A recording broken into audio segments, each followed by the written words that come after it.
ভুট্টার গাছ ছোট বড় এবং পাতা হলুদ হলে করণীয় কী? এ ধরনের সমস্যা সকল ভুট্টা চাষি ভাইদের খুবই কমন একটি সমস্যা।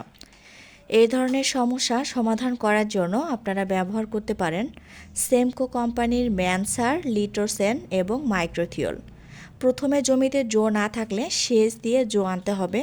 33% জমির জন্য পরিমাণ মতো ইউরিয়া সার নিতে হবে। ইউরিয়া সারের সাথে মিশিয়ে 33% জমিতে ম্যানসার 300 গ্রাম, লিটোসেন 100 মিলি, মাইক্রোথিওল 1 কেজি ইউরিয়া সারের সাথে ভালোভাবে মিশিয়ে গাছের গোড়ার মাটি দিয়ে ছিটিয়ে দিতে হবে।